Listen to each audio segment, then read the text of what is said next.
The Lord be with you. I'm Deacon Keith Fournier, and our first reading is from the first book of Samuel. And for all Israel, the word of Samuel was as the word of Yahweh. Since Eli was very old and his sons persisted in their wicked behavior toward Yahweh, it happened at that time that the Philistines mustered to make war on Israel, and Israel went out to meet them in war, pitching camp near Ebenezer, while the Philistines pitched camp at Aphek. The Philistines drew up their battle line against Israel, and the fighting was fierce. And Israel was beaten by the Philistines. About 4,000 men in their ranks were killed on the field of battle. When the troops returned to camp, the elders of Israel said, "Why has Yahweh caused us to be beaten by the Philistines today? Let us fetch the ark of our God from Shiloh, so that when it goes with us, it may save us from the clutches of our enemies." So the troops went to Shiloh and brought away the ark of Yahweh Sabaoth enthroned on the winged creatures. The two sons of Eli, Hophni and Phinehas, came with the ark. When the ark of Yahweh arrived in the camp, all Israel raised a great war cry so that the earth resounded. When the Philistines heard the noise of the war cry, they said, "What can this great war cry in the Hebrew camp mean?" And they realized that the ark of Yahweh had come into the camp. At this, the Philistines were afraid, for they said, "God has come into the camp.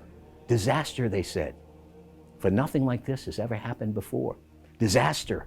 Who will rescue us from the clutches of this mighty God? This was the God who struck down Egypt with every kind of misfortune in the desert. But take courage and be men, Philistines, or you will become slaves to the Hebrews, as they have been slaves to you. Be men and fight." So the Philistines gave battle, and Israel was defeated, each man fleeing to his tent. The slaughter was very great on the Israelite side. 30,000 foot soldiers fell.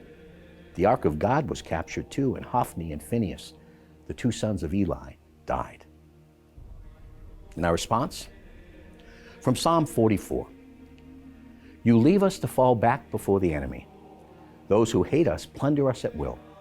You hand us over like sheep for slaughter. You scatter us among the nations.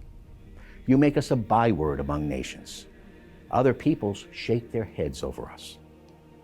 All day long I brood on my disgrace, the shame written clear on my face, for we are bowed down to the dust and lie prone on the ground. Arise, come to our help, ransom us as your faithful love demands. A reading from the Holy Gospel according to St. Mark. A man suffering from a virulent skin disease came to Jesus and pleaded on his knees, saying, "If you are willing, you can cleanse me." Feeling sorry for him, Jesus stretched out his hand, touched him, and said to him, "I am willing, be cleansed." And at once the skin disease left him, and he was cleansed. And at once Jesus sternly sent him away and said to him, "Mind you, tell no one anything, but go and show yourself to the priest, and make the offering for your cleansing prescribed by Moses as evidence to them." The man went away, but then started freely proclaiming and telling the story everywhere, so that Jesus could no longer go openly into any town, but stayed outside in deserted places. Even so, people from all around kept coming to him. The Gospel of the Lord.